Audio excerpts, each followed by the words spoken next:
All right. Sorry. Well, this is Good Morning Nigeria. Today we shall be examining preventing lead poisoning. So, lead poisoning occurs when lead builds up in the body, often months or years, and can cause serious health problems. And of course, children are especially vulnerable to lead poisoning, which can severely affect mental and physical development. Yes, of course. Lead poisoning, not talked about much. That's why you need to stay put for this conversation. Now, the primary prevention of lead poisoning is the removal of lead hazards from the environment. So in addition to keeping surfaces clean, prevention also involves ensuring healthy diet rich in iron, calcium, and vitamin C. Well said. And other prevention measures include washing hands and toys frequently, and also run tap water on whatever it is that you intend to put in your mouth.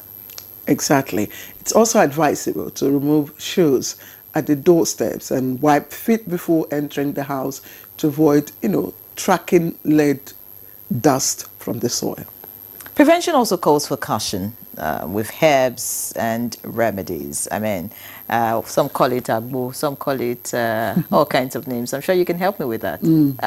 All right. Well, all of these professionals, or if you like, experts have said, should be properly, looked into before being consumed. Exactly. And of course, primary prevention of lead poisoning, they say, is removal of lead hazards from our environment, before a person is led, or is exposed to it. So it is on that note we welcome you to Good Morning Nigeria, and I'm Claire Adilabu Abdul Razak. Thank you for joining us. And I'm Henry John. It's a beautiful Tuesday. We expect you to stay with us on Good Morning Nigeria, reaching you live on the network service of the NTA. And as you know, this is the largest TV network in Africa. All right, let's get into the business of this morning, and we're looking at lead poisoning. Henry asked, do you know what it's all about? If you don't, sit back, we'll listen to the background report, and then we'll come to introduce our guest.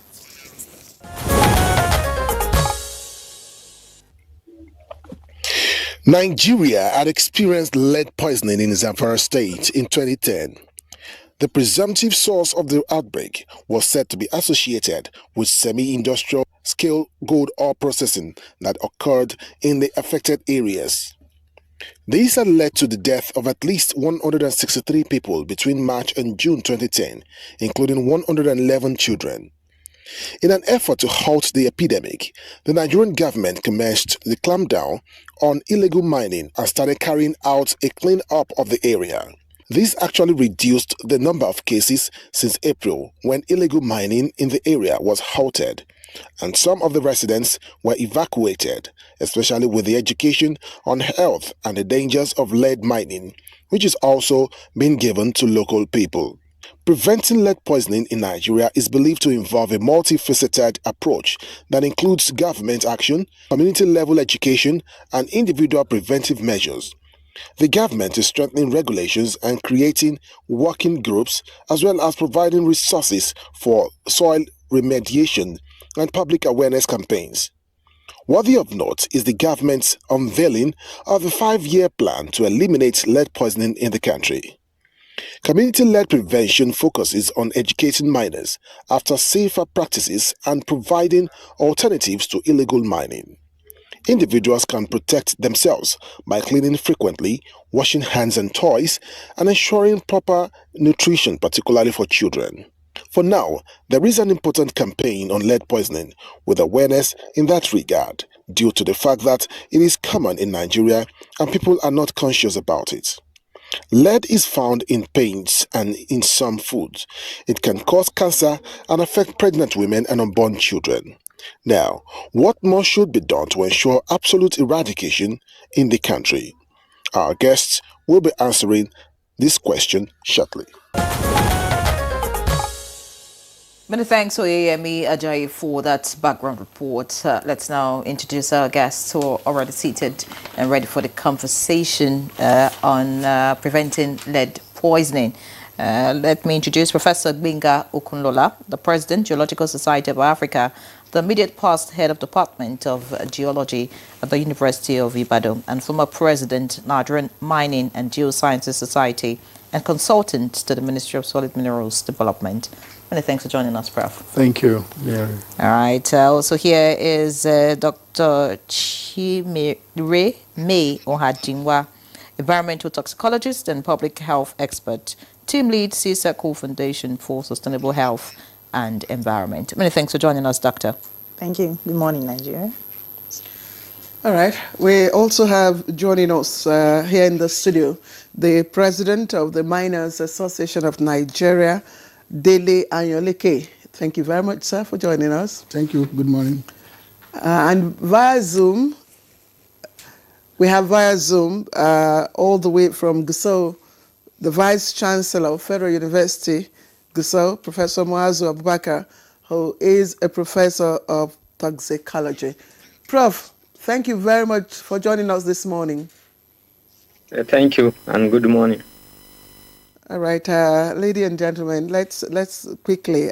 Usually, I like to start from, my colleague asked the question. Do you know what lead poisoning it's all about? And sometimes when we talk about lead, when we mention lead, your mind quickly raises to pencil. And things like that, not something that could cause harm. So I'd like to start with Dr. Chimere.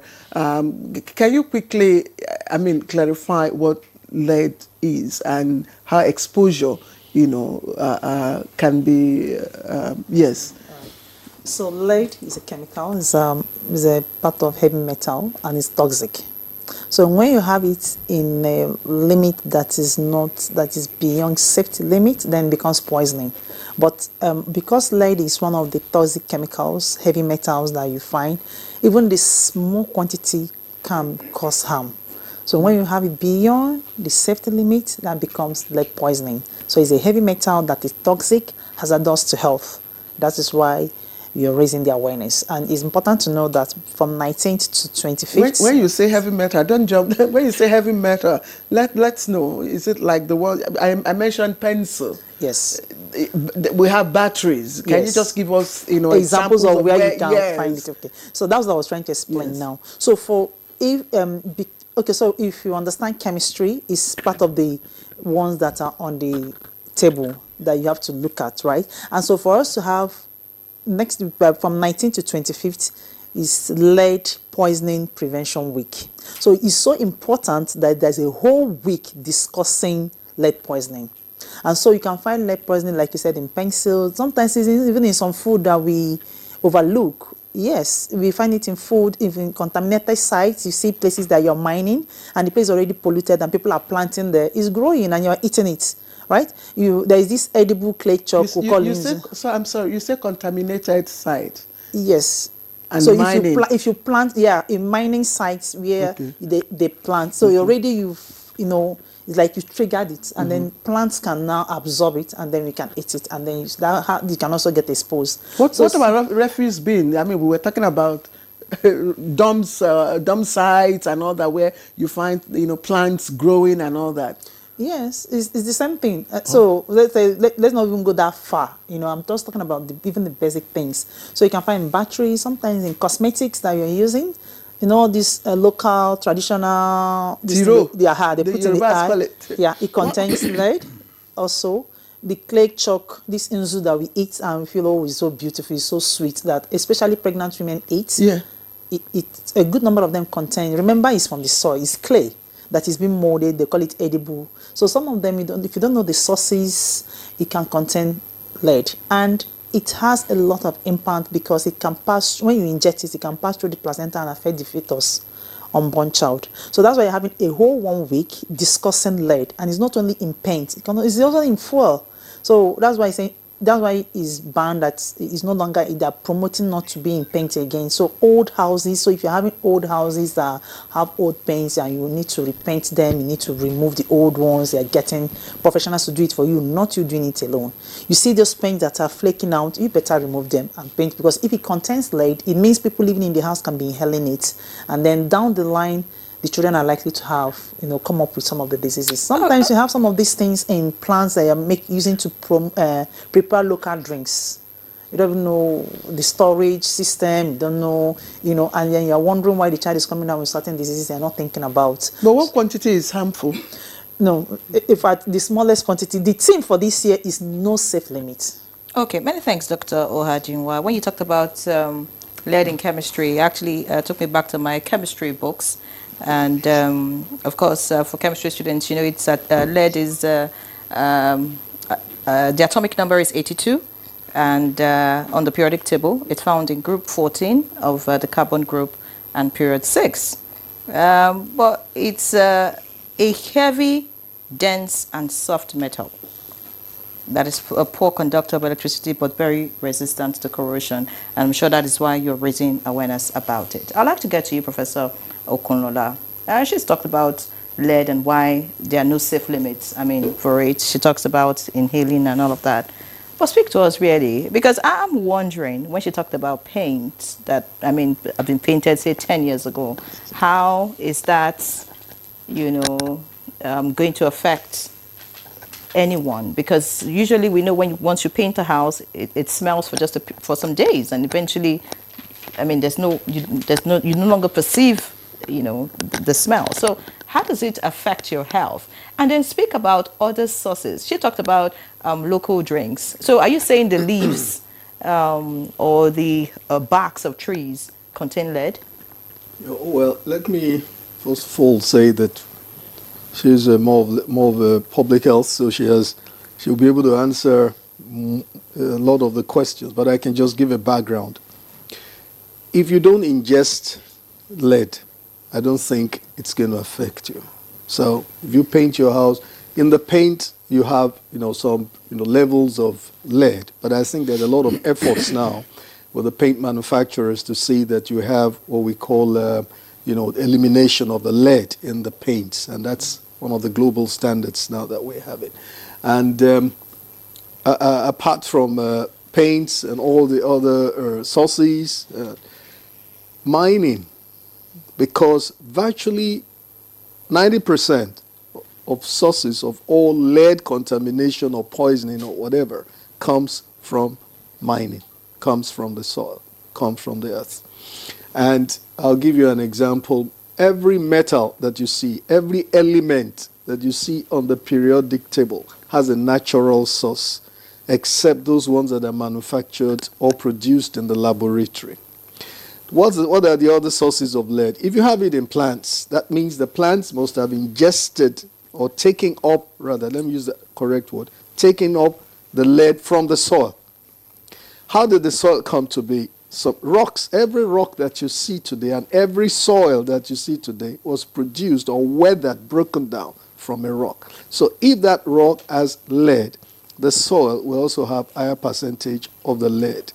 And if the soil has a higher percentage of lead and you plant anything, any plant in it, that can easily take up the lead either in the stems or in the leaves, then it will contain lead. And But if will you eat plants it, survive in an area that is contaminated with lead? and let me even tell you, we even use some plants to look for lead, because there's what you call biogeology, biogeochemistry, that's to explore. So there are some specific plants, like some plants, when we see them in the field, we know, oh, this one may have copper, because they take up more than the others, or lead and all that, from all the other sources. But again, lead is so scary, but again, lead is useful. So lead is useful, but again, just like she said, okay, for human beings, getting it into the system of the human beings is what you want to prevent. Because lead is even now, globally, one of the strategic minerals that you find from galena and all that. And people are mining lead. But again, you have to do it in such a way that it's not ingestible. It doesn't get into the blood system. If you say some trees grow in the presence of lead, Yeah. does that also mean that the fruits from those trees could carry lead? Of course, it could carry lead. Depends on the level in which it uptakes the lead from the soil. So you have to look at what's the level of the lead that you also have in the soil. That is why if you are mining in any area and producing lead, and lead is associated with so many other minerals, gold, for example, and that's why you're having this issue in Zamfara and all the rest, which I saw in your promo, because the gold occurs with the lead and arsenic. So those are some of the metals that occur together while you are mining, and if you ingest them, then it's poisonous. But if you are mining and then there is a safe way in which the lead is not ingested, then it's okay. In fact, one of the elements that we use in finding gold is the presence of lead and arsenic, either in the soil. We call them pathfinder elements. And so where you find this lead in higher quantities and associated with some other minerals, you may find gold. Gold is good. Gold itself as a mineral does not necessarily contain lead, but gold is associated with other lead minerals like galena, galena and other minerals that you find associated, with lead. There are about more than about 35 minerals that contain lead in some substances and in some quantity. Professor Konala, Yes, thank you. Yeah. I think I'll bring in Mr. Ayoleke into the conversation. Well, they say lead poisoning is probably a mining area problem. You want to tell us how widespread it is? How widespread is it? Well, thank you very much. I think Prof has actually explained as much as mining takes place, and as much as we get value from mining, especially the gold minerals, and we have found that is lead is associated with gold. It is what that portends is that we are likely to find lead poisoning in area with gold deposits. And that is why we have issues in 2010 at Zamfara because of the gold-rich environment.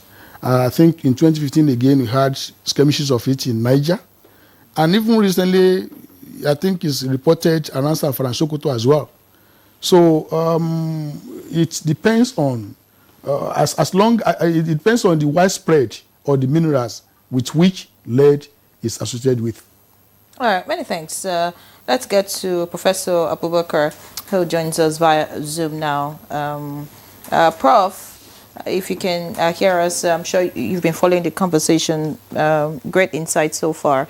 But I'd like you to speak about why this is a major concern, really, and what are the likely symptoms that shows that someone is probably suffering from lead poisoning.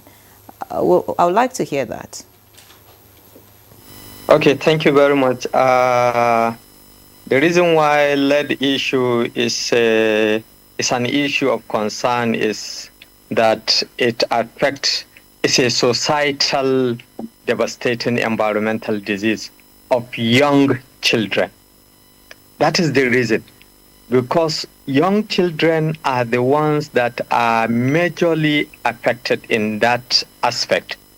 It does not say that others are not being affected, but they are affected, but the young children are the ones that are vulnerable. Or let me say, the young children and the elderly are the vulnerable. So that's why it's a major concern. And is affecting the nervous system, the hemopoietic system, and the renal function. In fact, lead as a poisonous substance, it almost affects almost everything in our system, because lead is not being handled by the biological system. It has no known function. And the only way you can get rid of it is actually to deposit it in your system. Once you take it in, it can be there for certain times, and later on it can be mobilized again to affect you depending on your health status. So that's why it is a major concern. It affects almost all our system, biological system in particular. I don't know if you want to share with us what has changed since the last time, we heard about lead poisoning in I think, in your state, yes, in Zamfara. What has changed between then and now? A lot of children died as a result of that. Yes, I may say nothing has changed. Things are even getting worse because generally the stakeholders are not showing any serious concern. Sorry to say. The 2010 is almost 14 to 15 years now. The illegal mining that is causing the lead exposure in Zamfara in particular, in almost everywhere, not only in Zamfara, is actually as a result of this illegal mining, and this illegal mining is still ongoing. It's still ongoing. Why? Because the people have to do it for survival. They are doing it to survive, so it cannot be stopped. Look at their water, their food material, their animals, almost everything. So nothing has changed. We have not done anything to improve the system. Maybe what I would say that has improved maybe is the health facilities, because in those days, even to carry out lead analysis is a major problem. But now you can just run into a hospital in Zamfara. You want your blood lead level be assessed, and maybe it can be assessed. So maybe that's, and also the doctors now, they are getting more and more exposed to it, so they know a better way to handle it. Maybe that's the only thing that I would say that has improved. But in terms of exposure and what is bringing lead exposure, nothing has changed. It's already in the rising, it's increasing, and the stakeholders are not doing much on it. You said children are mostly affected. Can you tell us why that, why it's like that? Because, I mean, the children are not the ones mining. So speak to us about why the children are most affected. And let us know, I asked earlier about what the symptoms are really. And then from what you're saying, does it mean that it is treatable? If you have lead poisoning, you can be treated and cured of it? Okay. Children are mostly affected because their system is still at developmental stages. So they are the ones that are affected. Their enzyme system are not well developed. Their system is not developed to cater for exposure of agents that are really likely to harm the system. And that's why they are majorly exposed. Now, I said children and the elderly. The elderly also, because their system is already on the aging process and their enzyme system is also going down. Now, the effect, as you said, as I said, there are many: neurological, cognitive deficit, behavioral problem, developmental delay, encephalopathy, and in adults you will see peripheral nephropathy, you will see mood disorder, you will see microcytic hypochromic anemia, and many others. In renal, you are likely to see chronic nephritis, hypertension, constipation, abdominal pain. It affects even the reproductive system. So many things are affected when you are talking about lead, because, as I said, it has no non-biological function. So once it's there, it's a toxic substance in the system. And the system will try to see if there is a way to handle it. But unfortunately, in the process, it keep on harming the system. It keep on harming the system. So once the health status of individual is compromised, then lead will be mobilized because it's being stored in the bones, it's being stored in the biological system. So the moment the immune system are low, then you are likely to see that effect coming back.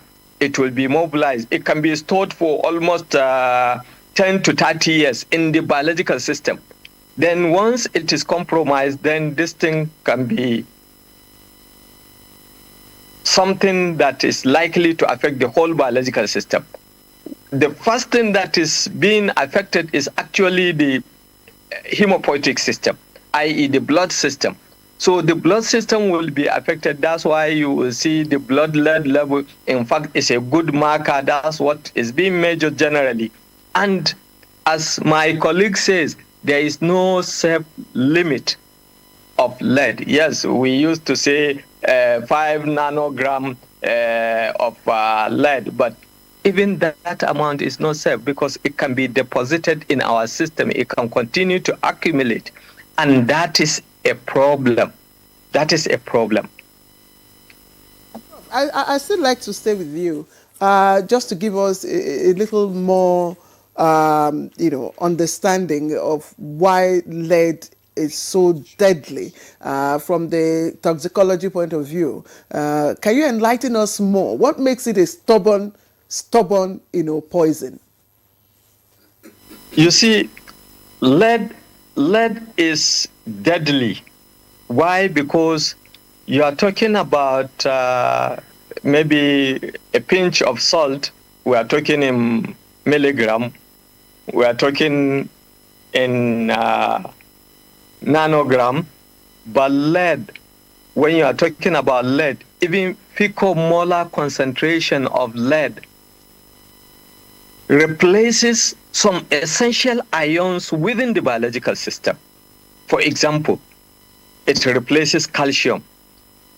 Calcium ion is important in our system, and because of that, so many enzyme system will be affected.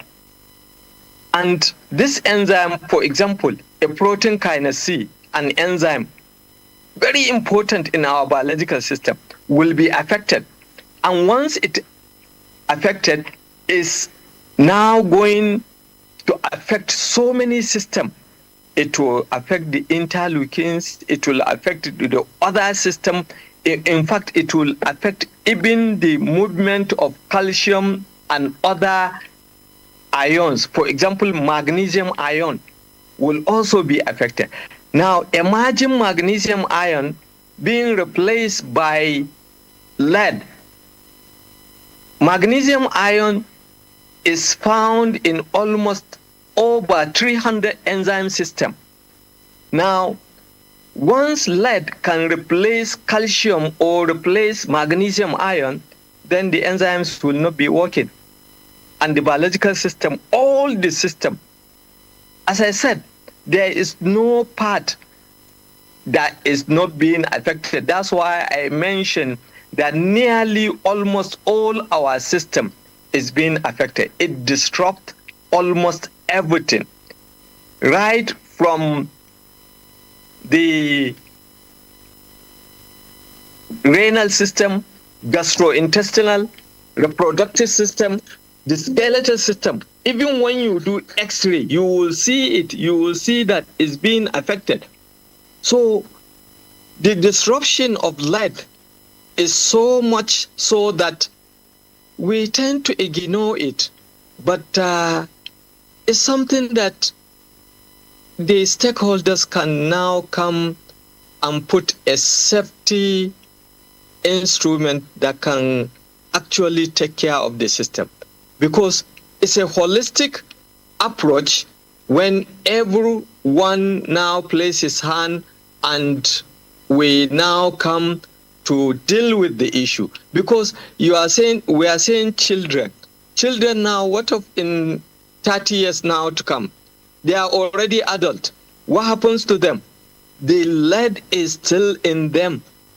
Now remember, in 2010 effect is because the lead was measured when we are expecting about 60 nanogram, 60 microgram, then you are seeing almost 400 in children.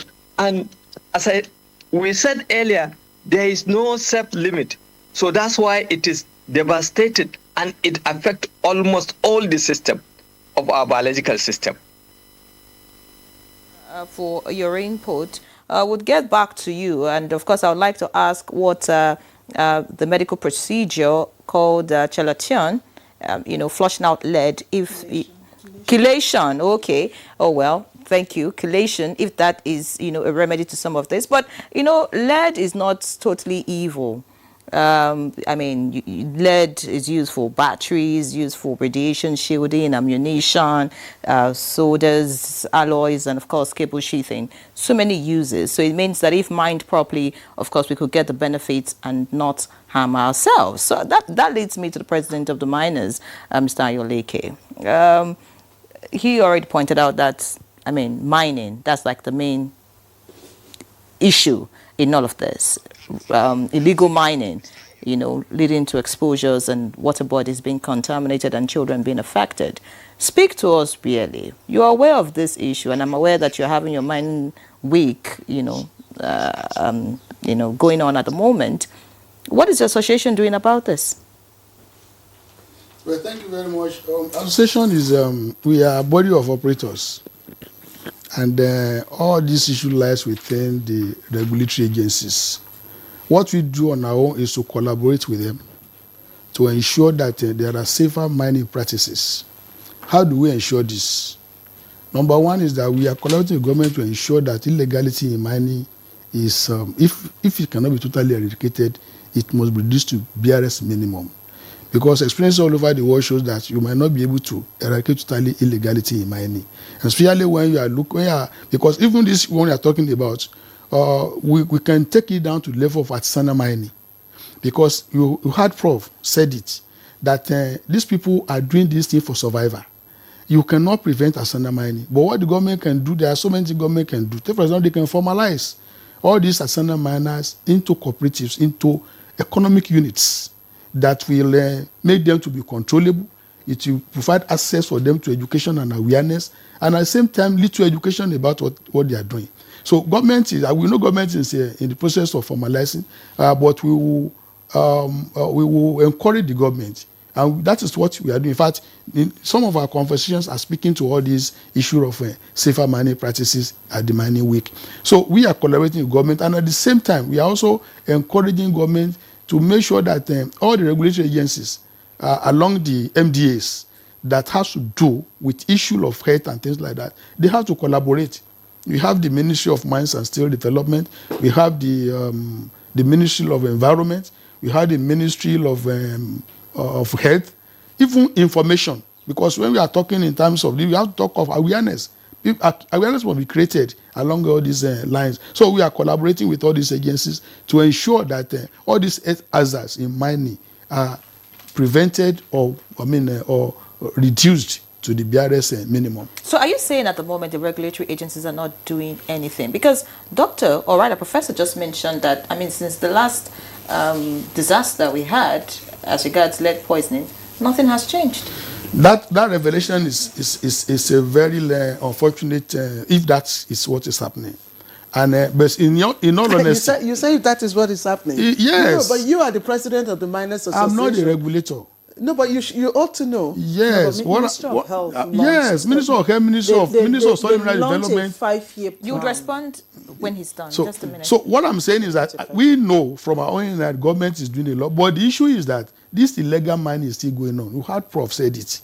As long as this legal mining are still going, as long as all these artisanal mining are still let loose, they are not controlled, you can't prevent this. But that is not the duty of the association. We can only correct and advise the government whenever they call us on all this. Take for example, our coordination now, we are collaborating with a lot of government agencies going about, doing one thing or the other in mining.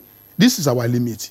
We can't control, or we are not the one regulating. Yes, quite understood. Yeah. You have regulators. The concern that we see most times is us leaving everything to government and to regulators. Yeah. Your association, you are direct stakeholders in all of this. Yes. But is there any? Hold on, Mr. Okay, Yaneke, hold on.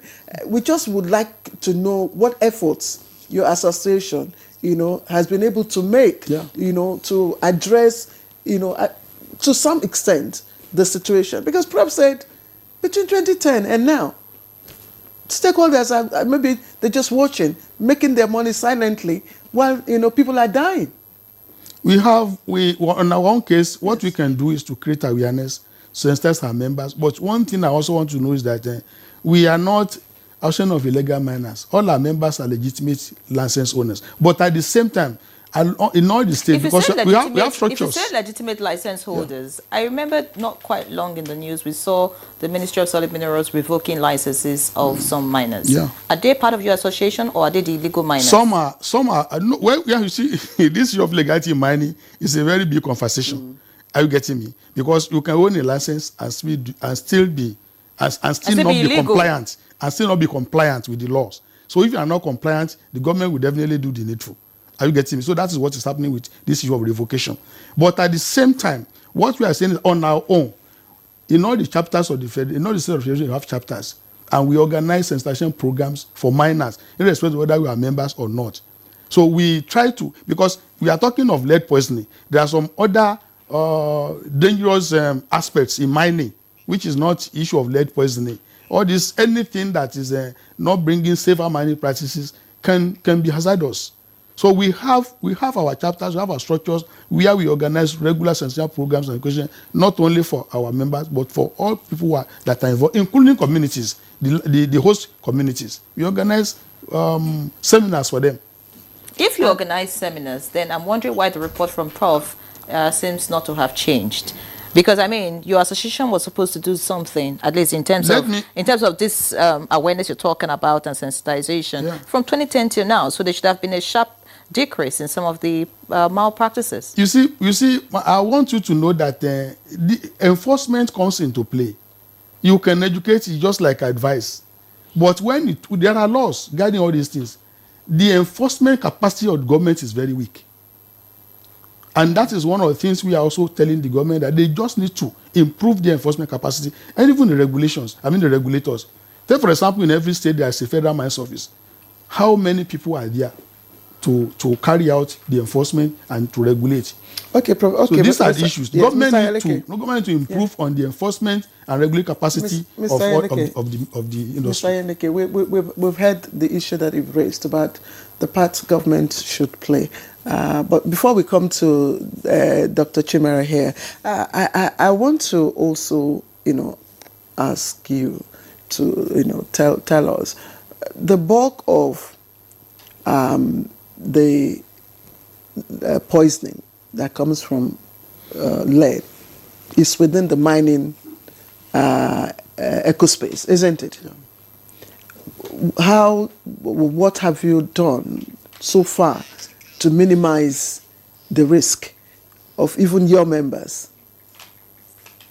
Well, like I said, if in mining there are laws guiding mining, there are regulations guiding extraction, and take for example, we have so many companies who are now into gold mining, and they are aware of all these dangers associated with mining. Mm-hmm.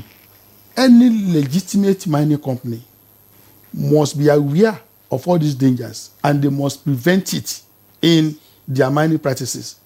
I think the major occurrence we are talking about now comes out of these people that don't have knowledge about mining, people who are not aware. So all your members are certified. All the certified miners within your association. Yeah. Are you saying they are I mean, are you exonerating them from? I'm not exonerating them. If I'm not exonerating them, government will not be revoking licenses. I'm not exonerating anybody. I've told you earlier on that in even where you still hold a license, it's like a driver having a driving license. You can still drive against traffic laws. So and once you do that one, the law catches up on you, then of course you have to bear it. I think I'll stop the further questions with you. Let's come to Dr. Let's go Dr. Chimere. I don't know if I'm right. I recall you describing lead poisoning as a silent, invincible pandemic, something like that, and all that. But why is it that it stayed so long undetected in the body? Okay, so, like the prof was trying to say, you're asking why are children mostly affected? Children are mostly affected because they are closer to the ground. It's easy for them to pick up things from the ground, dust that is already contaminated with lead and put in their mouth. And then their toys, there are a lot of toys that we are importing that are recycled with lead contaminants, and then when you're eating the toys and all that, so that's why it's getting into the system. So a child looks and doesn't really manifest that until you take the blood sample and measure it.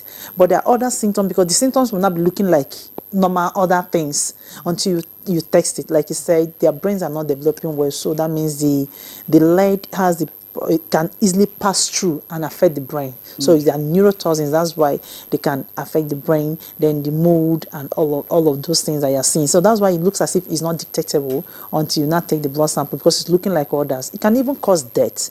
So when someone is sick, all the symptoms are looking like the normal other things that you're not seeing. So your mind might not be going there until you have those kind of cases that you have in Zamfara. So concerning what you talked about, what government is doing. So recently, that was in September, last month, that Federal Ministry of Health launched a 5-year plan on how to eliminate lead poisoning in Nigeria. So they've already set up the committee, they are doing workshop to try to do this. But the truth is that the awareness is also not as much, is not as much, like I just mentioned, is in the dust, making sure there are certain small things you can do to prevent it, especially if you have children. These are also where you come into a home that you have toddlers picking things from the floor, and those homes have rugs, carpet rug. We're not supposed to have it in this kind of environment where you have a lot of dust in our environment. Your room or your house should be clear that you can easily clean, because you have children picking things from the floor. And then, so if you're having that, you'll have the opportunity to always clean your house. So if your paint is fading and flaking out, you're supposed to remove it and repaint it, making sure they wash their hand regularly before they eat their food. Your vegetables are properly washed, because a lot of this food we get on the streets. So the dust are settling on them, and just when you pick it, you just put it in water like this, and you're eating the cucumber straight without washing it properly. Remember, they are moving it all around, and there's dust is settling on the food, is settling on the street food. So if you're eating street food, make sure you're getting from a good source that are being regulated. So apart from Ministry of Environment, Ministry of Health that is regulated, NISRA is there to regulate, but also even as a person, because some of these big people are the ones that are really being regulated. The small ones may not be properly regulated. So we just go, we buy our suya that is on the street, we buy our maize that is roasted on the street with all the dust that's still on it. You don't even know where this dust is coming from. So these are small things we can do to prevent it, to reduce it, because when it starts, your mind may not even go to lead poisoning. And until it becomes too much, because the symptoms are looking like other symptoms as well. Just that it's more in children. That was why the Zamfara case was a lot. Losing 400 children, it was just too much. Okay, many thanks, Doctor, for that. I was meaning to ask the president of the miners if those involved in this illegal mining, if all of them are Nigerians, if we have foreigners who are also endangering our people in a bid to get our resources. I'm sure you would respond to that. But let's get to Professor Okunola now. This is a very sensitive topic, and if you listen to Prof carefully, we need to act as fast as possible so we would not have a repeat of what happened, in Zamfara some years ago. But speak to us about how we can actually reduce lead poisoning. I understand that some countries in the world, some in Europe, the United States of America, have been able to reduce, lead poisoning to the barest minimum. What are the ways out? Thank you very much. I think one of the things I could get from all the conversations is that the word stakeholders. Stakeholders.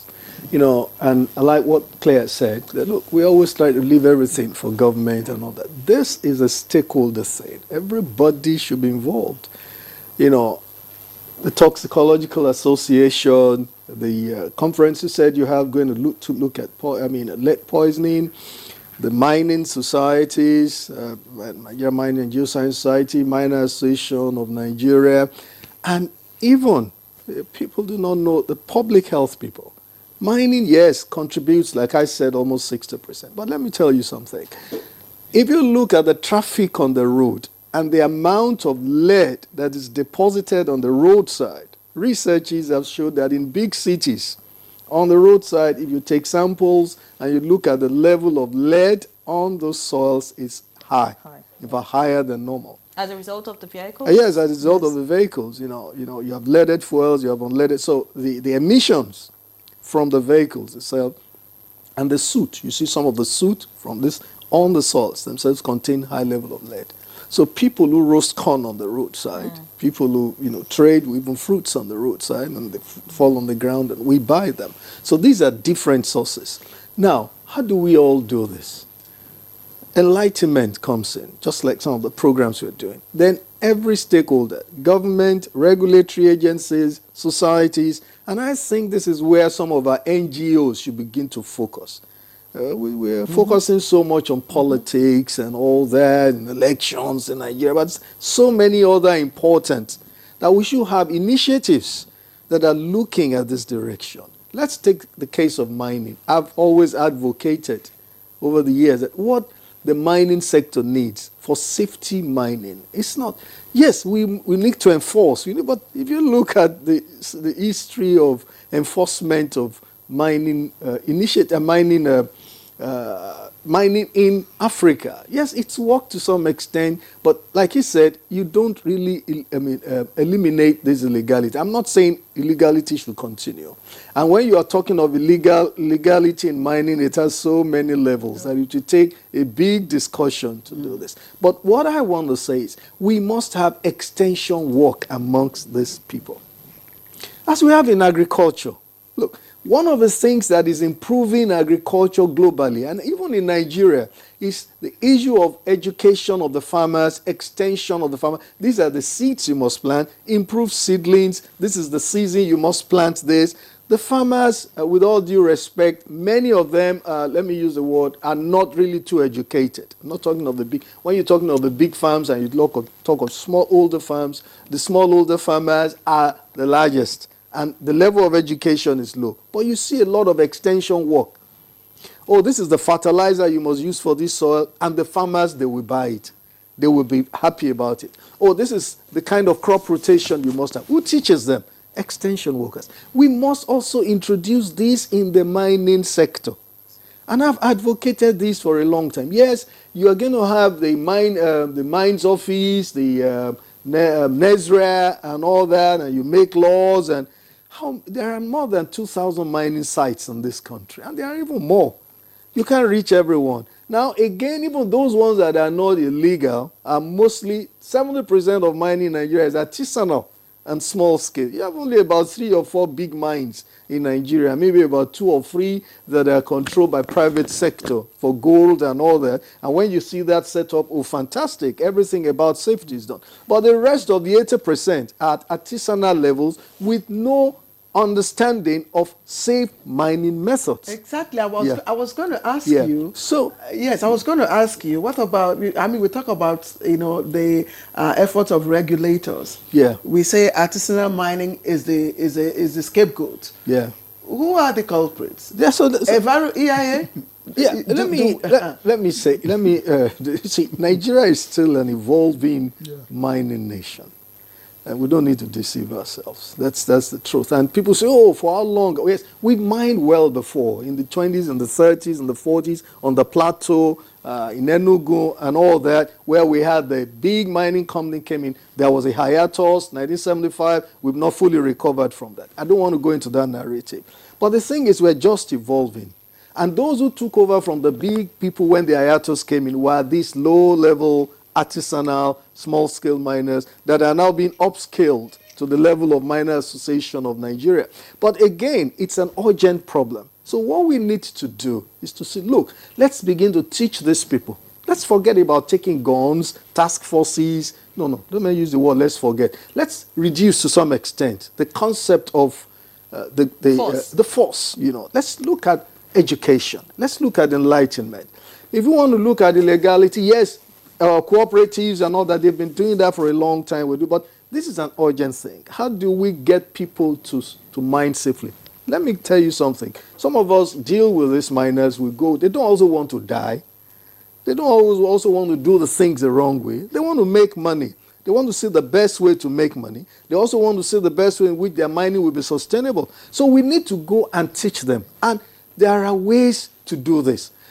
The government can facilitate, but again, others can come in. And I have a formula that I've always advocated. Look, there was this program we had in Nigeria, I don't know whether it's still functioning, where they pay these young people 50 or something thousand. We have a lot of geoscientists, young people. In Nigeria, we have trained since 1960, more than 20,000 and so. Some are doing well in the fields, few are still. Let's gather some of these people, at least 500 or so. We're going to give you so amount every month. It's not a permanent employment. Go to this, face Zamfara today. Let me have 100 geoscientists who have been trained 1 month, 2 months in safe mining practice. Now just go there and teach these people. I've done it several times in the southwest in Como. Sometimes I'll just go into the field and then we have some kind of initiatives and we'll look at it and say, look, why are you doing this? Why are you putting your pit this way? You just, use your language. You just buy. This is not the way to do it. No, don't put your pit that way. Don't go into the pit that way. Expand it. Follow this vein. This is how you do it. And when you are going, just get some helmet and all that. And please, make sure when you are in that something and you are following the Gira, I'm just using the example because you have to come down to their level. You are following the Gira, what you call Gira, you are following the route to where you can have the mineralization. Make sure that you don't just, when you use your hand and all that, don't just use that same hand to buy suya. Wash these things. And so some of these things, some of these ways will eliminate to some extent. You see it, going down. And it's not rocket science. You don't need big equipments to teach people how to have safe mining. Artisanal mining is a kind of mining. It's accepted all over the world if it's done legally. Small-scale mining, there are scales of mining. There is artisanal, there is small-scale, there is a large-scale. And Prof, then you have the devastating one. I'm sorry. Prof, yes, before we bring in Mr. Anyolike, I know he has other schedules, yes. Right. But before that, I think it was last year in River State. I mean, we heard all the shouts, touch the roof, the windows, there was this black soot and all that. Does it have anything to do with what we're discussing? Sure, of course. Even when you're talking of refining, and then, of course, even with oil, oil refining and all that, the lead levels are also there. Sometimes the sulfur levels are low sulfur fuel, high sulfur, lead, they're all associated. And you have these suits that, on the clothes when you put it and all that, and all that. But let's look at how it is. It has reduced. There was so much noise about it. There was so much noise, and it lasted for quite a long time. And I'll tell you something. Health people, public health people, should begin to check the levels of many of the people in River State. Because of the rate at which they have ingested some of these things. And if it had continued, it would have become a serious health hazard. If it had lasted more than it lasted. From what you see, do you think that the regulators are concerned about health or just concerned about remittances? Let me say this. It's why are you asking me such a difficult question? Well, yes, we're involved. We are interested in revenue. We're interested in remittances. But at the same time, I see some efforts in the health. But I think we should concentrate more on the environment. The environment matters a lot. Because if the environment is not secured, even the miners themselves will not be secured. Even those of us who have been. So you didn't also answer my question on the environmental assessment. The EIA. Also, let me also say, yes, you can carry out EIAs, but Claire, EIA is an expensive thing. But it has to be done for the safety. I know. It's an expensive thing to be done. How many of our artisanal small-scale miners can do the EIA? Yes, we must do EIA. We must do EIA. But I will tell you something, when you want to do your mining lease and all that, at that level of real mining, what we are supposed to be doing now, many of the artisanal miners, is still exploration. But at the exploration stage, they're already mining. So, and you don't require an EIA when you are still just doing exploration. It's when you now want to get into mining that you do that. But while we know that even 70% of licensed owners that are having exploration licenses are already mining. So you are not supposed to mine. But that is the reality. So the issue of EIA then at that level may not really, make a lot of impact. And I tell you something, EIA is good, but it's on paper. And Claire, for clarity, maybe you should say that EIA is environmental impact assessment. Yeah. Right? Just so that, But it should be done. It should be part of the standards and should be part of the codes. But where you have 70% of miners who are even not yet, you can't hold them by law for not doing EIA, but you also hold them by law that you are doing exploration, but you're already mining.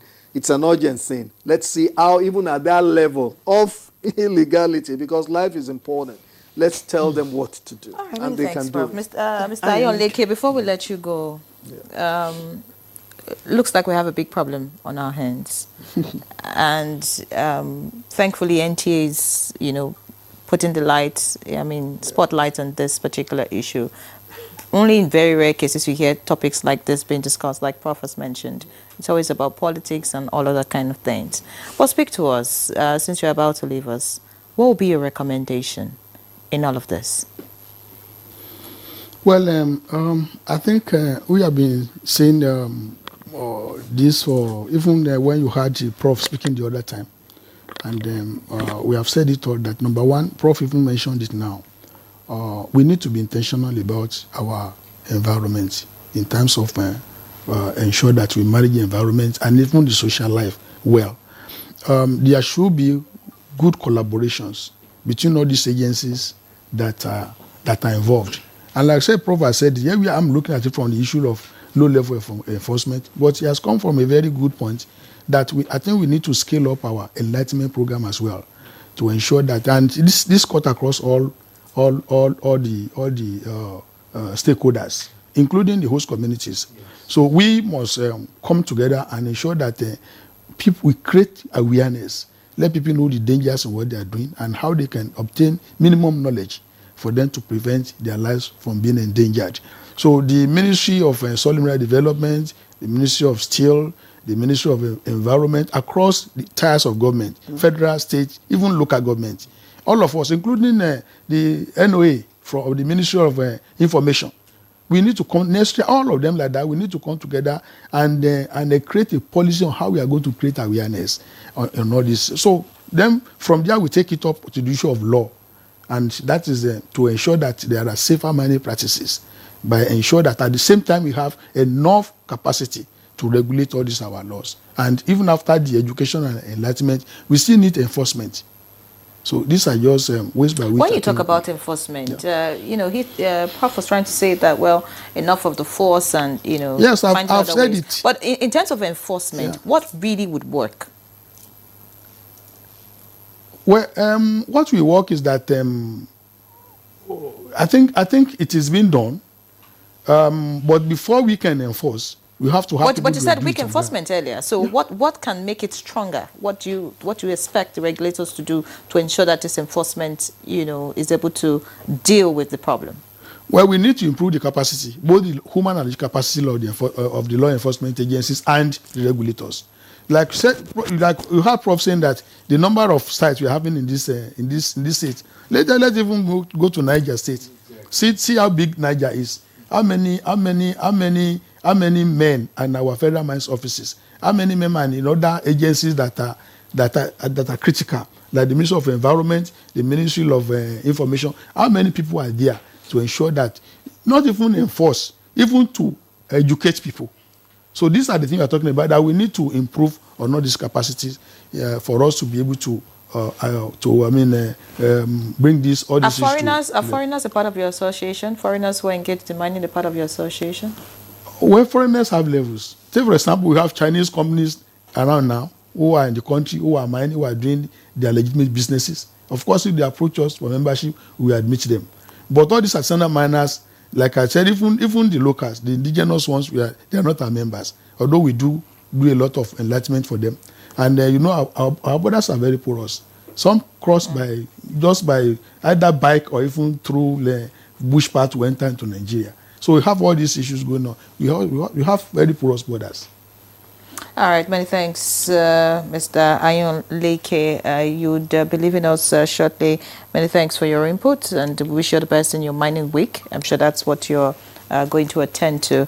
Thank you. So we'll take a break, but just to let our viewers know that the numbers to send messages or SMS is on the screen. Our guests are still with us. We have a professor joining us via Zoom, and of course, two guests are still right here with us. So please feel free to send in your questions, your comments, your suggestions, whatever it is as regards the topic. All right, welcome back to the program. Good morning, Nigeria. And just before we took a break, Ian Ray, of course, signed off Mr. Ayon Leke, the president of the Miners Association of Nigeria. But he's still here with us. Mr. Ayon Leke, you're still going to stay with us, at least for us to have an idea of the Miners Week. So he's graciously giving us some more of his time. Thank you very much for that. But before we take the next set of questions, we have messages from you, and so we'll take them one by one. Yenre, please take the first one. All right. This one is coming from Ahmed Babadikwa from Maiduguri, and it says environmental remediation is one of the most crucial steps to tackling lead poisoning. Cleaning up the contaminated soil and homes is essential to breaking the cycle of exposure and protecting future generations. Another one says, apart from consuming lead-contaminated water, can physical contact and inhaling of smoke from burning rubbish, that's refuse, lead to lead poisoning? That's coming from Bello Muhammad. Another one says, preventing lead poisoning is not just a health issue, it's about protecting Nigeria's future generations. Encourage citizens to avoid unsafe products and report pollution sources. Urge government and private sector to invest in cleaner technologies and public education. I'll take one last one. This one says, I'd like you to explain how lead is harmful to the body. I think that's been treated, and also how it affects the body. All right, so Claire. Yes, Mohammed Anwar Musa Afamai from Kano. Lead exposure and lead poisoning is preventable with simple actions to protect children and our communities. Good morning, Nigeria. Good morning to you as well. Nanda Buye from Jos. Interesting topic. The World Health Organization has identified lead as one of 10 chemicals of major public health concern, and that requires action by member states in order to protect the health of workers, children, and women of reproductive age. How can I determine if the sources of lead in my home contain harmful levels? Dr. Chimere, that should be your question. Does lead in children's toys represent a hazard? Another question for you. How do pregnancy and breastfeeding affect blood lead levels? Why might blood lead levels be higher in women after menopause? Thank you for your service. God bless Nigeria. Nandop from Wuyi in Jos.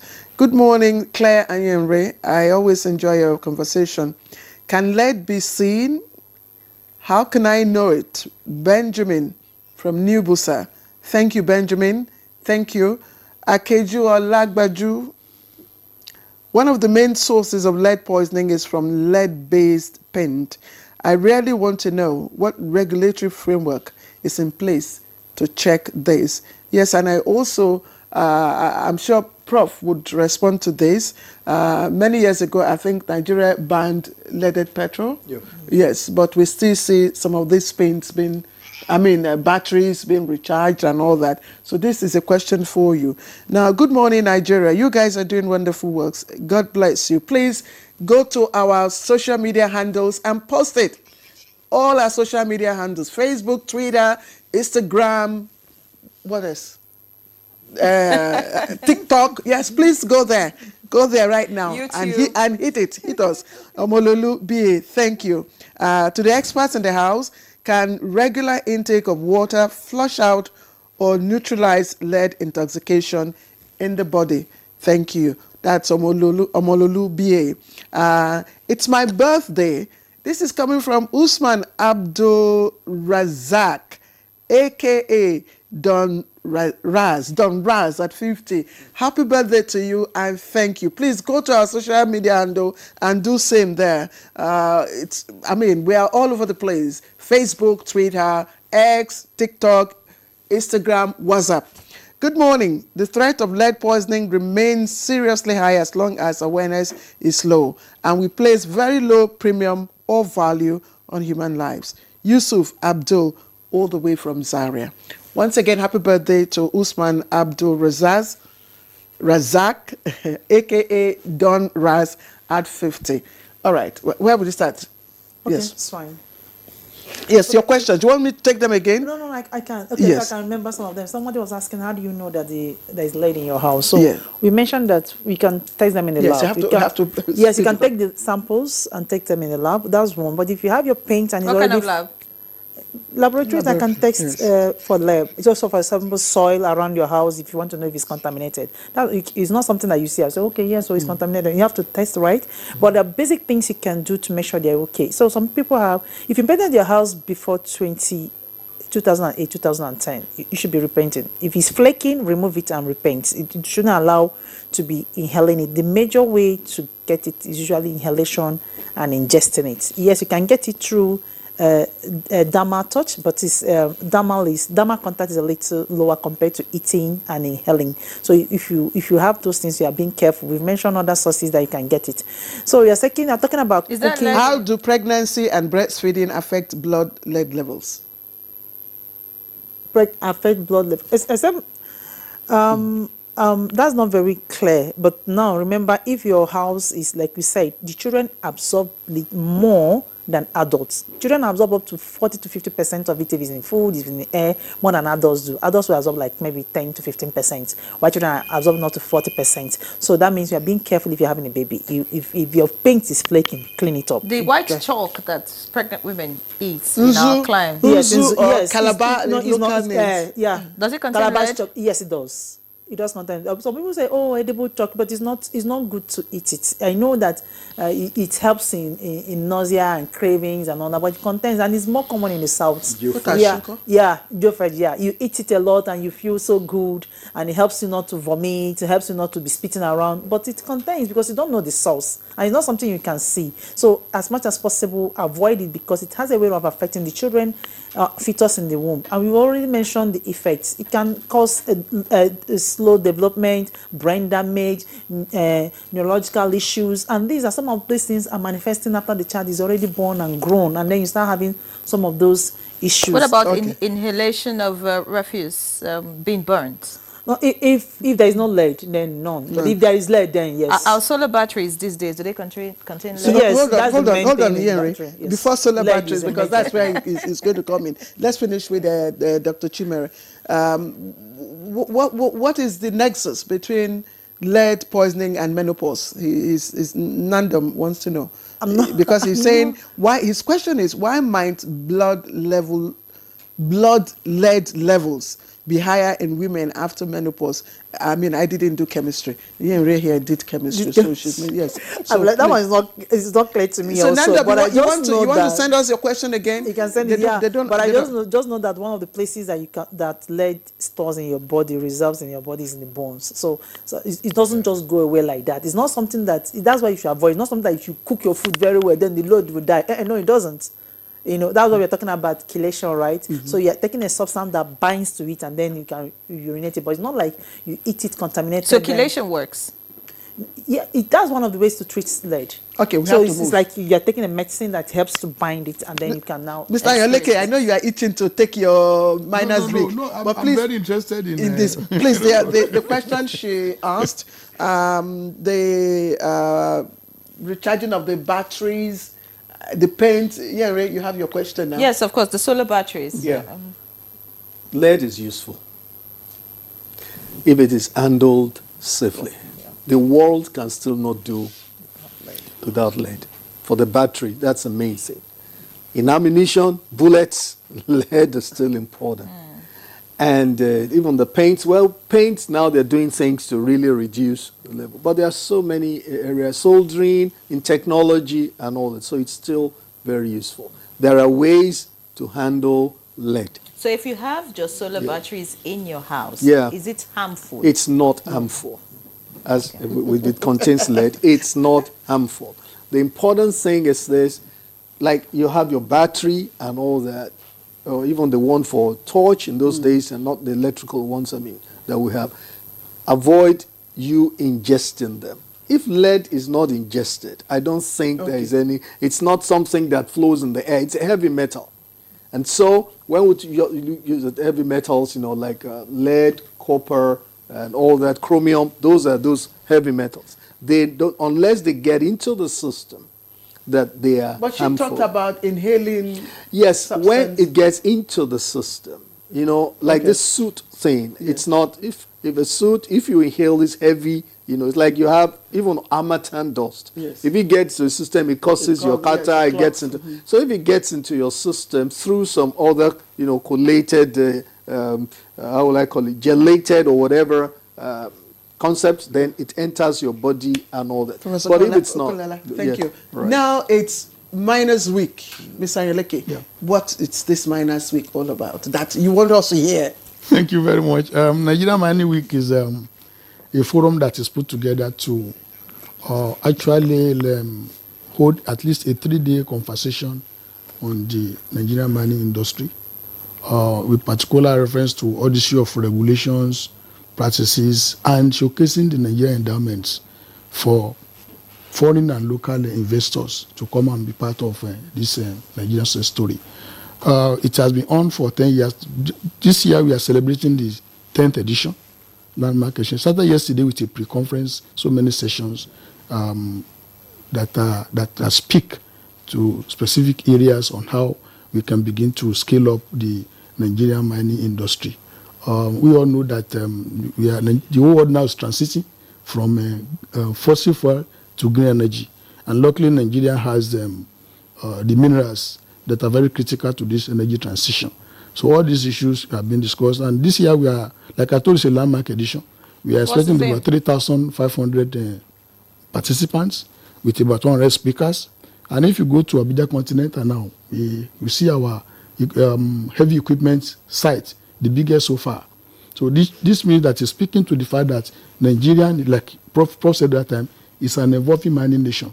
And we are trying to showcase this to the whole world. The Minister of Solid Minerals is introducing a lot of reforms in this sector. How are you collaborating with that office? Very well, we are collaborating. This mining I'm talking about, the ministry is the host for the mining week over the years, and it's in partnership with some other agencies like we have the PwC who develops the content. We have the FUCA Group for South Africa who are our event organizer. We have NAITI, we have Mining Review Africa. We are coming together and we are collaborating with the government to ensure that all these agendas are well implemented. So do you see, with this collaboration you talk about now, are we likely to see a change in narrative from what Professor Mwazu, said earlier on about stakeholder, regulator, and you regulator, coming together to change the narrative in the mining sector? Yes, that's what we are saying. That take for example the issue of the minister has come up with 7-point agenda, and one of them is this issue of addressing illegality in the mining sector and formalization of artisanal miners. We are collaborating. We collaborate with the agencies that has been put in place. That's the mining marshal to ensure that the mining environment is safe and is being done legally. We are also collaborating with the department in charge of formulation of artisanal miner, which is the ASM department in the ministry. Even the mines environmental compliance in terms of the CDA, which speaks to the economic and social transfer. I mean, the transfer of economic and social benefits to the host communities. All this we are collaborating. What's the theme this year?